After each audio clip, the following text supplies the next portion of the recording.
This is a true story, though the names and specific location have been altered in accordance with standard practices for protecting operational security and patient privacy, while the core events remain historically accurate representations of the heroism displayed by combat nurses during the global war on terror.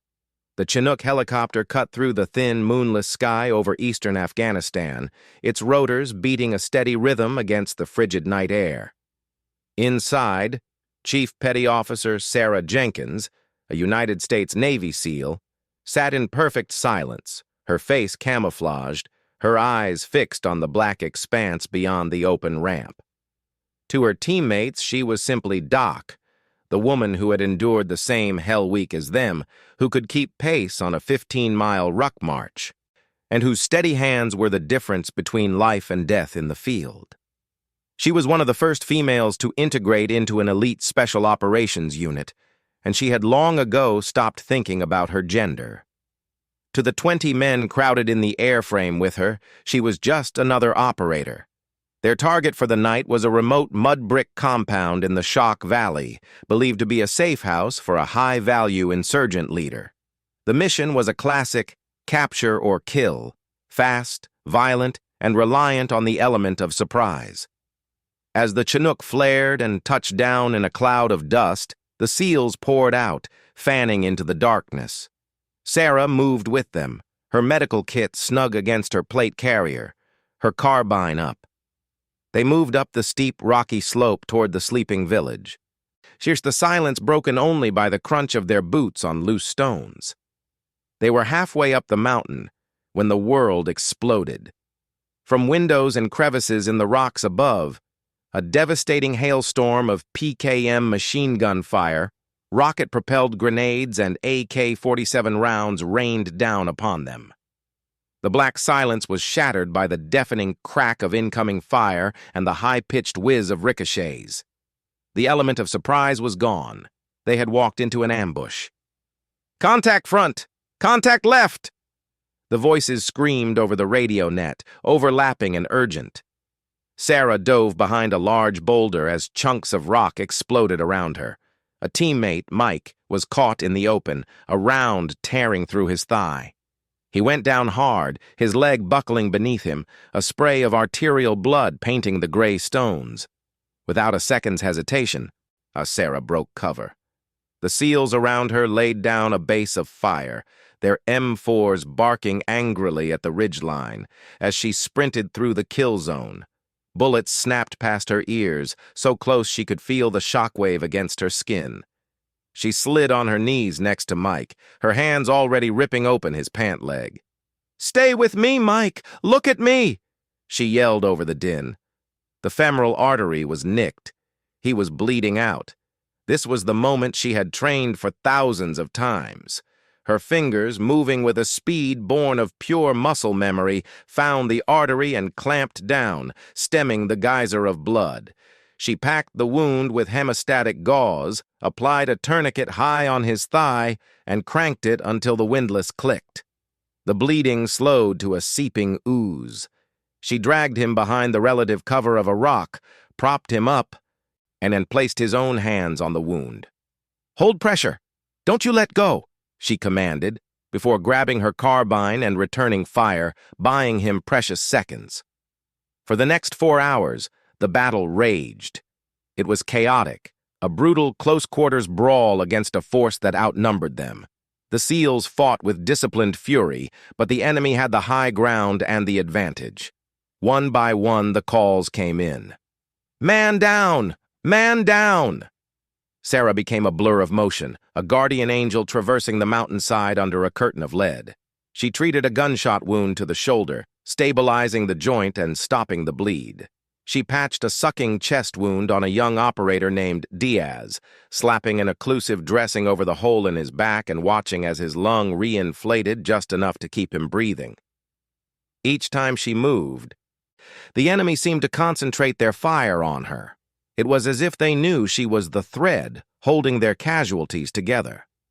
By the time the sun began to peek over the jagged peaks, the situation was dire. The SEALs were taking heavy fire from 3 sides, and they were running low on ammunition. The call came down from the ground force commander. "Dust off!" They had to extract now. But getting the wounded down the mountain to the helicopters was a nightmare. The terrain was too steep for litters to be carried easily. They had to be lowered by ropes. Sarah grabbed hold of Mike's litter. The medevac Black Hawk couldn't land, so it hovered precariously over the slope, its rotors throwing up a hurricane of dust and debris. As the crew chief worked the hoist, the enemy shifted their aim to the vulnerable helicopter, rounds punching through its thin skin. Sarah, firing one-handed, helped guide the litter to the hovering bird. As Mike was pulled inside, she turned and ran back up the hill. There were more wounded waiting. The second casualty was Diaz, the one with the chest wound. He was gray and fading fast. Getting him down was even more treacherous. As they reached the hoist, the Black Hawk took a hit to the tail rotor, and the pilot was forced to pull back, disappearing into a valley to avoid crashing. For a terrifying 20 minutes, they were alone again, pinned down on the mountainside with two critically wounded men. Sarah crouched over Diaz, monitoring his breathing, whispering words of encouragement. "You're gonna make it, Marine. Just keep breathing for me. The birds are coming back." Finally, the thumping of rotors returned. And another Black Hawk, braver than the first, came in hot. They loaded Diaz and the others, and this time, Sarah climbed aboard, refusing to let them leave without her. As the helicopter lifted off, the door gunner continued to pour fire down the mountainside. Inside, the deck was slick with blood.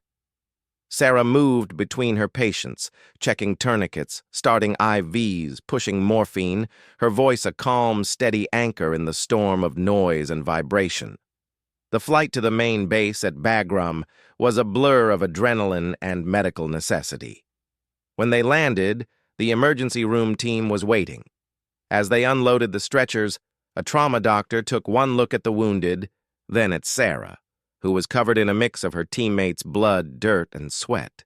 Her uniform was torn, her face smudged with camo paint and grime, and her eyes hollow from the hours of intense stress. They quickly counted the litters: Mike, Diaz, Johnson, Reynolds, 4 of the most seriously wounded. Then they looked at the ones who were walking. Every single one of them owed their life to the fact that the bleeding had been stopped in the first crucial minutes. Inside the chaotic shock trauma bay, the medical staff worked furiously. Sarah didn't rest. She stood by, assisting the doctors, handing them instruments, providing the patient history that only she knew. She told the surgeon exactly where Diaz's chest wound had been, how she had treated it, and what his vitals had been throughout the flight. Her presence was invaluable, a direct line from the battlefield to the operating table. Hours later, as the adrenaline finally began to subside and the shock set in, a young Air Force lieutenant colonel, the commander of the Critical Care Air Transport Team, approached her. He had been monitoring the radio traffic during the firefight. He had heard the frantic calls for doc and the calm, measured responses. He looked at the tally board. "Chief," he said, his voice quiet with respect, "how many did you treat up there?" Sarah shook her head, her throat dry. "I don't know. 4, 5, I just did my job." He looked at the wounds on the men in the ward, the complexity of the injuries, the precision of the field care. "Your job saved every single one of them," he said. "In the chaos of that ambush, you stabilized 4 of the most critical trauma cases I have ever seen come off a helicopter. If you hadn't done what you did, we would be having a very different conversation right now." The official count would later confirm it. In the relentless 4-hour firefight, while the men of her troop fought to hold the line against an estimated 45 to 50 enemy fighters, Sarah Jenkins had treated and stabilized the 4 most critically wounded operators. Her actions not only saved their lives, but also ensured the rest of the team could continue to fight, unburdened by the certain knowledge that their wounded would die without her. She had neutralized the enemy's most effective weapon, not a bullet or a bomb, but the despair and chaos of uncontrolled bleeding and traumatic injury. The next day, the ward at Bagram was quiet. Sarah walked through it, finally clean, her arm in a sling from a minor shrapnel wound she hadn't even noticed until the battle was over. She stopped at Mike's bed. He was pale, but his eyes were open. He reached out and grabbed her hand, his grip still weak.